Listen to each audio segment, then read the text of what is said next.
నెల్లూరులో రొట్టెల పండుగ సందడి నెలకొంది. తమ కోరికలు నెరవేరాలని కోరుతూ స్వర్ణాల చెరువులో రొట్టెలు మార్చుకుంటారు.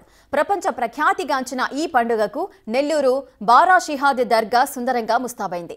భక్తుల రాకతో, దుకాణాల ఏర్పాటుతో దర్గా పరిసరాలు కలకలలాడుతున్నాయి. ఆదివారం నుంచి జరిగే రాష్ట్ర పండుగ రొట్టెల పండుగకు అధికారులు అన్ని ఏర్పాట్లు పూర్తి చేశారు. చెరువు ఘాట్ వద్ద బారికేడ్లు, రాకపోకలకు ప్రత్యేక ప్రవేశ మార్గాలు, పార్కింగ్ ప్రదేశాలను ఏర్పాటు చేశారు.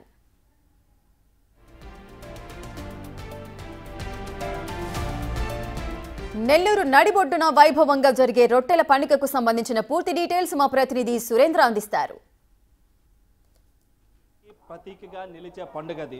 అక్కడ రొట్టె పట్టుకుంటే కోరికలు ఫలిస్తాయన్నది భక్తుల నమ్మకం. అందుకే విశ్వాసానికి, నమ్మకానికి ప్రతీకగా నిలిచింది ఈ యొక్క బారా షాయిదుల దర్గా రొట్టెల పండుగ. మొహరం నెల వచ్చిందంటే చాలు, ఈ రొట్టెల పండుగ డేట్ ఎప్పుడు అనౌన్స్ చేస్తారని చెప్పి విదేశాల్లో ఉండే భక్తులందరూ కూడా ఎదురు చూస్తూ ఉంటారు.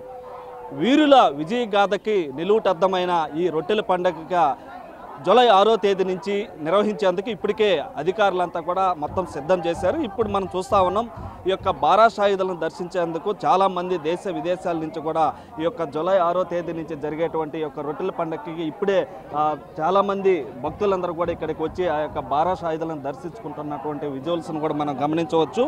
అయితే ముఖ్యంగా ఈ యొక్క బారా షాయిదులకు సంబంధించి ప్రతి ఏటా కూడా ఈ యొక్క నెల్లూరులో జరిగే రొట్టెల పండుగకు ఎంతో విశిష్టత ఉన్నటువంటి నేపథ్యంలో ఇది ముస్లింలు పండుగ అయినా సర్వమతాల వారు సమిష్టిగా ఈ యొక్క పండుగను కూడా జరుపుకుంటారు. ఇక్కడ రొట్టె పట్టుకుంటే కోరిన కోరికలు తీరుతాయన్నదే ఈ యొక్క భక్తుల యొక్క విశ్వాసం. అంతేకాకుండా ఈ పండుగ వెనక కూడా ఓ చారిత్రాత్మకమైనటువంటి కథ కూడా దాగి ఉంది. అయితే ఏపీలో కోనసీమను తలపించే విధంగా ఈ యొక్క నెల్లూరు జిల్లా ఉన్నటువంటి నేపథ్యంలో ఈ సముద్రం ఒడ్డున ఒక అందమైన పట్టణంగా కూడా ఈ యొక్క నెల్లూరుని కూడా చెప్తూ ఉంటారు. అయితే 300 సంవత్సరాల క్రితం 12 మంది మత గురువులు ఇస్లాంను వ్యాపించేందుకు నెల్లూరు ప్రాంతానికి రావడం జరిగింది. అప్పట్లో జరిగినటువంటి పవిత్ర యుద్ధంలో భాగంగా 12 మంది వీరమరణం పొందారు. జిల్లాలోనే ఈ కొడవలూరు మండలం గండవరంలో వీరి తలలు నరకబడి అక్కడి నుంచి దాదాపుగా 35 కిలోమీటర్ల దూరంలో ఉన్నటువంటి ఈ నెల్లూరు చెరువు ఒడ్డుకు ఈ 12 మంది మొండాలను కూడా చెరువు వద్దనే సమాధి చేశారు. దీంతో పవిత్ర యుద్ధంలో వీరమరణం పొందిన వీరికి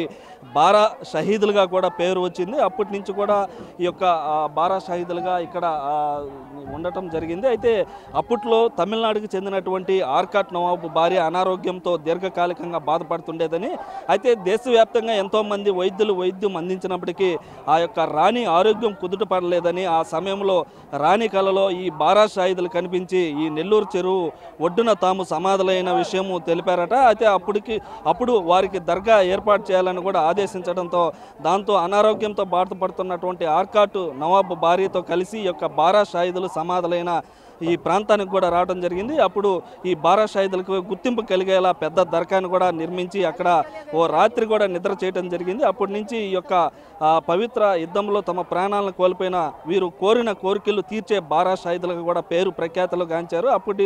అప్పట్లో నవాబు భార్య కోరిక తీరడంతో అక్కడ చెరువులో ఈ యొక్క స్వర్ణాల చెరువులో రొట్టెలు వదిలేటువంటి సాంప్రదాయాన్ని కూడా అప్పటి నుంచే ప్రాచుర్యంలోకి రావడం జరిగింది. అప్పటి నుంచి కూడా ఇక్కడ రొట్టెలు పట్టుకుంటే ఈ యొక్క బారా షాయిదులను దర్శించుకొని ఈ రొట్టెలను పట్టుకుంటే కోరిన కోరికలు తీరుతాయి అన్నది కూడా ఈ యొక్క భక్తుల యొక్క విశ్వాసం. దాంతోనే ఇక్కడ బారా షాయిదులను దర్శించుకొని పక్కనే ఉన్నటువంటి స్వర్ణాల చెరువులో ఈ యొక్క రొట్టెలు పట్టుకుంటూ ఉంటారు. అయితే ఈ రొట్టెలు పట్టుకునే విధానం కూడా అక్కడ ఏ విధంగా ఉంటుందనే విషయాన్ని కూడా అక్కడికి వెళ్ళి మనం తెలుసుకునేటువంటి ప్రయత్నం చేద్దాం.